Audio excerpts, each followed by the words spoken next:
Hip-hop empires? They're built on serious lyrical skill, undeniable street cred, and sharp business instincts.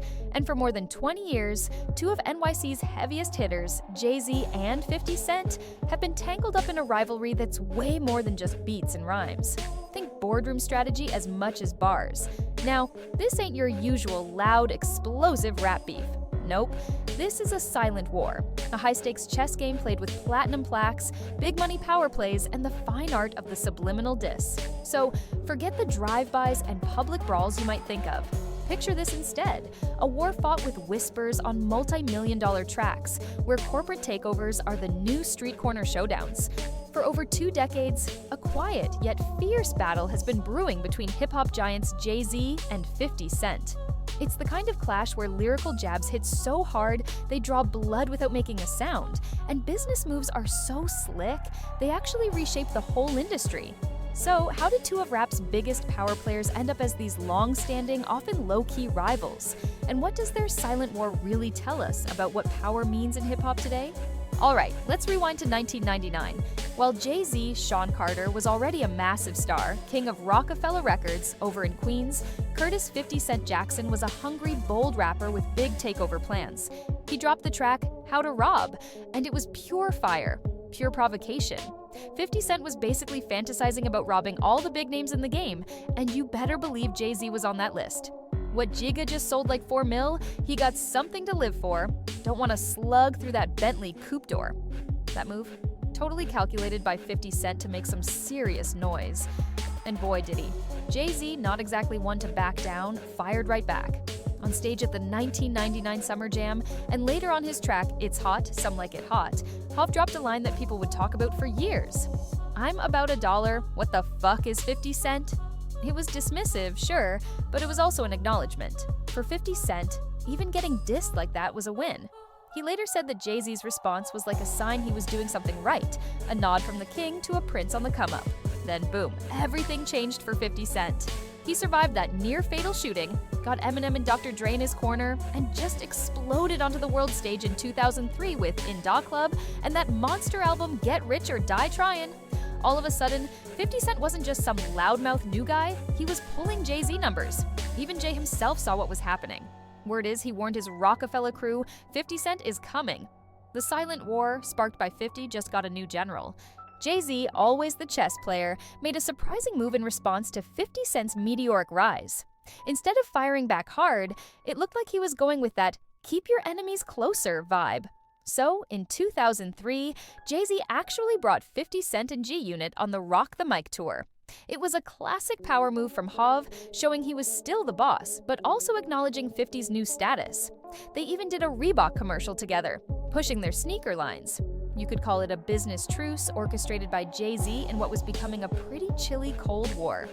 But that competitive spirit, especially from JayZ's side in maintaining his top spot, was still bubbling under the surface. Late 2003, JayZ dropped the Black Album, and G-Unit, with 50 all over it, dropped Beg for Mercy around the same time.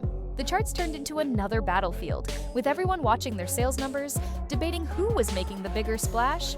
This phase, heavily influenced by JayZ's strategic approach, wasn't about direct disses. It was all about who was on top, a quiet fight for the New York crown, and, really, the hip-hop throne. Some people thought JayZ's lines on What More Can I Say, where he mentions 50 getting shot, were a sneaky diss. Others saw it as him just acknowledging 50's tough backstory. That was it, or wasn't it? That was all part of JayZ's calculated game. That uneasy peace, that strategic coexistence, started to crack, largely due to 50 Cent's actions. By the mid-2000s, the lyrical shots initiated by 50 got a bit more obvious, and you could really feel the tension. On his 2005 album, The Massacre, 50 Cent had the track Piggy Bank, where he went after a bunch of rappers. JayZ wasn't the main target, but the song did bring up that infamous 2001 Summer Jam moment when Jay embarrassed Mobb Deep's Prodigy with those childhood dance photos. It was 50 Cent's way of saying, yeah, I remember that, and prodding an old wound involving JayZ. And 50 Cent didn't keep it just on records anymore. In 2007, at the Screamfest tour, funny enough, a place they'd shared a stage before, kind of united, things got way more confrontational, reportedly due to 50. Word is, while JayZ was performing, 50 Cent actually stormed the stage. The exact details are a bit fuzzy, but it definitely showed things were shifting because of 50's audacity. The silent war was suddenly getting pretty loud and public, thanks to 50 Cent pushing the boundaries. This wasn't just about selling records anymore. This was about respect, about turf, about who was really running things, with 50 Cent making bold, confrontational moves. September 11th, 2007. That date became a huge symbolic battlefield, ultimately showcasing JayZ's strategic influence. 50 Cent was about to drop his third album, Curtis, and in a bold move, publicly said he'd retire if Kanye West's album, Graduation, dropping the same day, outsold him. Now Kanye, as we know, was JayZ's guy, signed to Rockefeller, and JayZ, who was president of Def Jam at the time, was obviously backing Kanye all the way, turning this into a proxy battle. The stakes, largely amplified by JayZ's strategic positioning, were massive. It was effectively G-Unit versus Rockefeller, 50 Cent versus JayZ through Kanye. The whole industry was watching, fans were going nuts debating it. And when those first week sales numbers dropped, Graduation had clearly outsold Curtis. That was a big moment. Now 50 didn't actually retire, but that L was a major hit to his can't-be-beat image and a clear win for Team JayZ. The silent war had a major battle, and JayZ's strategic play, supporting his artist and label, paid off big time. This demonstrated JayZ's power, showing it wasn't just about the music anymore, it was about influence, marketing, and who had the power to crown the next superstar. The diss tracks and sales battles got the headlines, sure, but arguably the real lasting fight has been all about business, a field where JayZ has set a monumental standard. Think about it. JayZ isn't just a rapper, he's an entrepreneur, an empire builder. He's cultivated this image of super sophisticated, diversified wealth with Roc Nation, Tidal, Armand de Brignac Champagne, Douce Cognac. We're talking hip-hop's first billionaire. As of early 2025, JayZ's net worth is pegged at a mind-blowing $2.5 billion. 50 Cent's had his big business wins too, don't get it twisted. That vitamin water deal made him a fortune. Plus, G-Unit brand everything. And now he's killing it in TV with the Power Universe.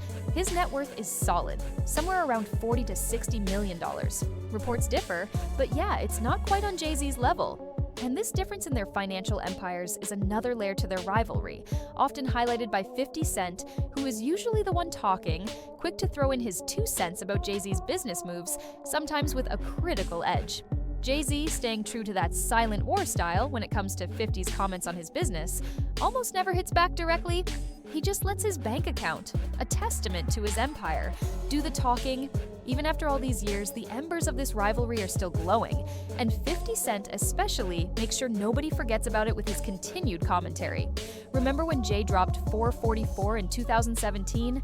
50 Cent publicly trashed it, calling it golf course music, basically saying it was too grown up and didn't have that street edge. More recently, 50 Cent claimed JayZ tried to stop him from performing at the 2022 Super Bowl halftime show, which Roc Nation, Jay's company, co-produces.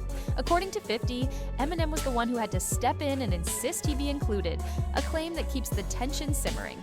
Things got even spicier from 50 Cent's end with all the recent legal drama around Sean Diddy Combs, who's been tight with JayZ for years. When JayZ's name came up in a civil lawsuit in late 2024, which Jay strongly denied, by the way, 50 Cent was all over social media, posting memes and wondering out loud about the future of Jay's Roc Nation-run Super Bowl halftime show.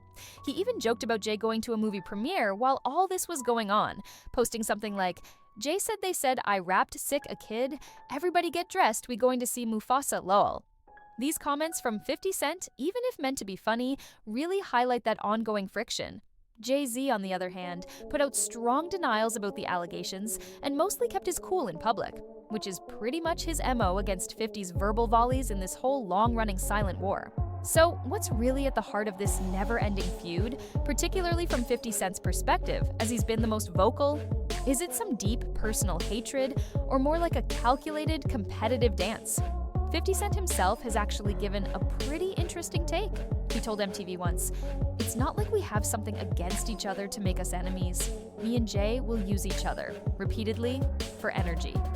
That quote from 50 Cent suggests it's almost a symbiotic thing, where the competition, the little digs, the one-upmanship, it all fuels their drive, their creativity. and in a 2024 interview, 50 Cent reiterated his view. His beef with Jay is about competition, not personal hate. Though he did express frustration when he feels like Jay's competitiveness crosses a line into trying to block his business deals. You know, unlike 50 Cent's really explosive, nasty beefs with other artists, his interactions with JayZ have often been characterized by this layer of strategic, almost respectful distance, especially from Jay's side, which contrasts with 50's more direct approach. It's a rivalry that, through 50 Cent's consistent engagement, has definitely pushed both of them, shaped their stories, and given us hip-hop heads endless stuff to talk about. At the end of the day, they're two New York kings, giants of the same game, who took different roads to the top but share that same crazy hunger for success and influence, a dynamic often articulated and propelled by 50 Cent's narrative. It's a clash of philosophies as much as personalities. You've got 50 Cent's loud, in-your-face style versus JayZ's more calculated chess master moves. This silent war between JayZ and 50 Cent, it's way more than just a bunch of diss tracks and business deals. It's like a masterclass in how power works in hip-hop, a story packed with ambition, ego, and that unstoppable drive to build a legacy. From one provocative line on a mixtape to billion-dollar empires, their rivalry has pretty much mirrored how hip-hop itself blew up, from the street corners to the corporate boardrooms. And look, they might never publicly call a truce or put down their lyrical weapons for good, but their complicated, often quiet battle has definitely made the culture richer. It just goes to show that in the hip-hop game, sometimes the biggest moves are the ones you never see coming. And the loudest statements, they're made in the silence between the lines. The war might be silent, but man, its impact? That resonates loud and clear. So, what do you all think? Who played the game better, JayZ or 50 Cent? Drop your thoughts in the comments below. We definitely want to hear them. And hey, if you're into more deep dives on hip-hop history and classic rivalries like this one, do us a solid, like this video, subscribe to the channel, and definitely hit that notification bell so you don't miss what we drop next.